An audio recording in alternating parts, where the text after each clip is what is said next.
영화 속 이야기 같은 엄청난 폭로가 있었습니다. 그런데 사위가 고요합니다. 검찰도 조용합니다. 어제의 폭로를 잠깐 요약해서 보여드리는 걸로 제 발언을 대신하도록 하겠습니다. 근데 거기 딱 이종석 검사 와이프가 그냥 자연스럽게 그분 이름을 대버리지 말라고 꼭 잘 가지고 있어야 된다고. 이종석 검사의 그 가족의 요약된 영상을 보니까 완전히 무법천지군요. 버젓이 저런 일을 저지르고도 뻔뻔스럽게 활보하는 것 같습니다. 자, 지금 이종석 검사, 사실은 이재명 대표에 대한 대북 송금 관련 사건에 대해서 수사를 지휘했던 차장 검사였거든요. 최근에 이제 수사 배제가 됐는데, 그래서 그런지 이재명 대표가 좀 강하게 얘기하는 모습 같기도 하죠. 그리고요, 지난달에 이 사안과 관련해서 국회에서 이원석 검찰총장이 뭔가 어떤 원칙적인 얘기를 좀 꺼내놓은 게 있습니다. 들어보시죠. 이정섭 수원지검 차장과 관련된 문제입니다. 무겁게 받아들였다라고 제가 이야기를 듣고 있는데 총장님 생각 좀 간단하게 좀 듣고 싶습니다. 어떤 일이 있더라도 검사는 자기 손이 깨끗해야 다른 사람에 대해서 단죄할 수 있다는 생각을 갖고 있습니다. 인척 간에 서로 지금 분쟁 관계에서 나온 주장이기 때문에 저희가 그건 하나하나 사실관계를 정확하게 좀 따져보도록 하겠습니다. 자, 이런 가운데요. 다음 화면 좀 보겠습니다. 검찰이 내일 뭐 참고인 조사를 한다는데 저 제보자예요. 여기 보면 이원석 검찰총장 얘기가 있고 강제 수사 착수했고요. 내일 비위 제보자 참고인 조사 예정. 이렇게 좀 알려지고 있습니다. 근데요. 윤구찬 변호사, 이종석 검사가 받고 있는 의혹은 뭐가 있습니까, 지금? 뭐 굉장히 보도는 계속 나오고 여러 가지 복잡하던데요. 그러니까 일단 국정감사에서 문제 제기됐던 부분인데요. 예. 첫 번째는 그 본인 처가 쪽 부탁을 받고 범죄 기록을 열람해줬다는 취지의 하나의 혐의가 있는 것이고, 그다음에 기업이 운영하는 리조트에 가서 접대를 받았다. 예. 이런 또 하나 있는 게, 이게 문제가 사실이라고 그러면 이제 이게 청탁금지법 위반 등이 되겠죠. 또는 뇌물이 될 수도 있는 것이고. 예. 또 하나는 처남의 뭐 특정 혐의에 대해서 이걸 봐주기 수사하도록 압력을 가했다, 이런 취지가 하나 있는 것이고. 예. 또는 위장 전입은 이제 본인이 인정을 했어요. 이 부분은 주민등록법 위반이기 때문에 이 부분은 인정을 했던 예. 것이고, 실거주지와 주민등록지하고 다른 상황입니다. 근데 본인이 여기서 이 위장 전입 문제 이외에는 다 부인하고 있는 상황이고요. 그다음에 탄핵소추안도 이미 올렸잖아요. 예. 뭐 의결은 안 됐습니다만은. 근데 탄핵소추안 올릴 때 김영민 의원께서 대검에다가 범죄경력조에 흔적이 남거든요. 경제적으로 하면. 그 흔적에 대해서 사실 자료 요청을 해서 그 자료를 붙였어야 되는데, 예. 제가 그 소추안을 보니까 다 기사만 있더라고요. 아, 그것도 안 붙였고. 그러니까 자료 요청을 하지 않고 그냥 갖다 예. 붙인 거예요. 근데 어쨌든 검찰이 강제 수사를 하고 있기 때문에 예. 압수수색을 통해서 만약 그런 자료들이 나온다 그러면 거기에 합당한 처벌을 받으면 될 것 같고요.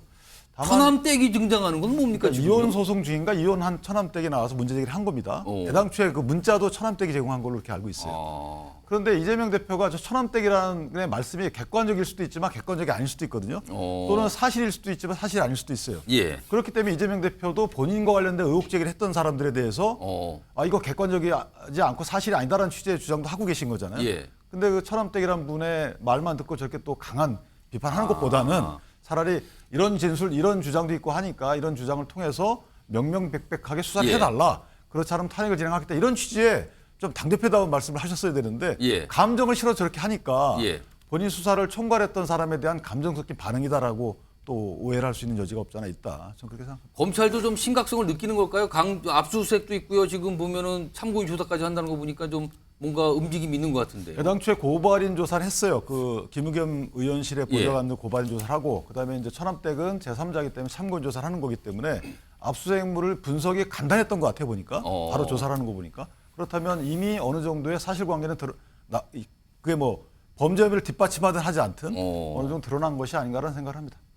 자, 일단 요 사안 뭐 좀 검찰에서 움직이잖아요. 지금 그런데 이제 민주당 내에서는 이거 검찰이 하지 말고 공수처로 옮기세요. 뭐 이런 주장까지 나오는 상황이에요. 좀 지켜봐야 될 문제고요. 그리고요, 이분 우리나라 축구 국가대표 선수 황의조 뭐에 지금 뭐 휘말려 있죠? 지금 상황이 굉장히 뭐 이상한 일들이 벌어지고 있는데, 일단 오늘 피해자 쪽 법률 대리인이 뭔가 얘기를 한 게 있어요. 들어보겠습니다.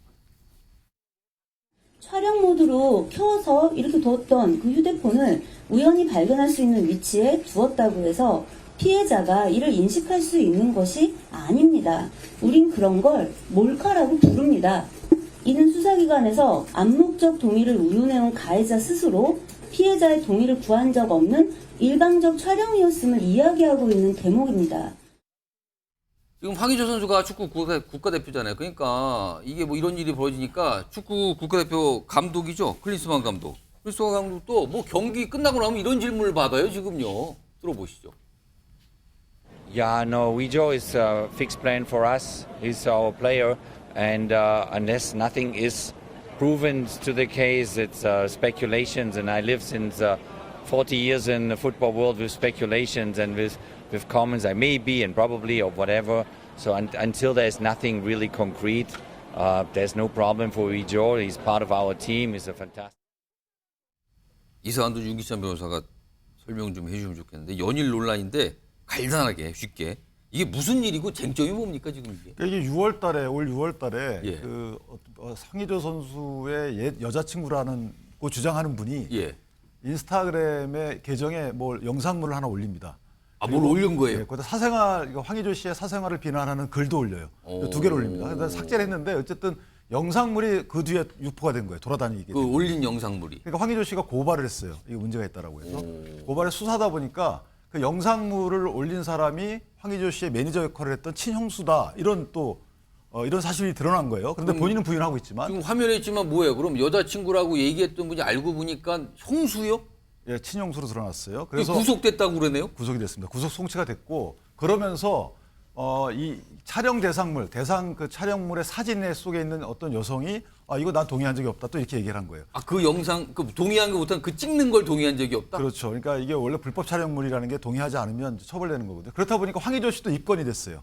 불법 촬영물. 네, 영상을 불법으로 찍은 거 아니냐라는 또 이유로. 이렇게 지금 진행이 된 상황이기 때문에 이게 불법 촬영물의 유출에 누가 유출했는지에 대해서 혐의를 뒀다가 예. 찍은 방식이 이 촬영 대상물에 그 사람이 이걸 인정했냐 안 했냐, 동의했냐 안 했냐의 문제까지 번지다 보니까 황의조 씨가 논란의 중심에 선 거죠. 이게 원래는 유출에 대해서 책임을 묻고자 고발을 했는데 본인이 피해자로 입건이 된 거예요.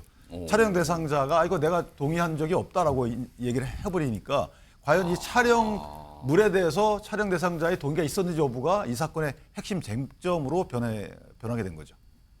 그쪽이 한갈래고 또 이걸 폭로한 쪽 보면 또 뭐 이쪽이 또 한갈래고. 그러니까 이제 폭로하신 분 입장에서 보면 본인은 폭로한 적이 없다. 이것은 해킹당한 것이다라고 주장하고 있고요. 본인 또 해킹을 당했다? 예. 근데 경찰은 여러 가지 기술적인 측면에서 본인들이 보니까 해킹당할 가능성은 크지 않다라고 현재 입장은 그렇게 갈리고 있습니다.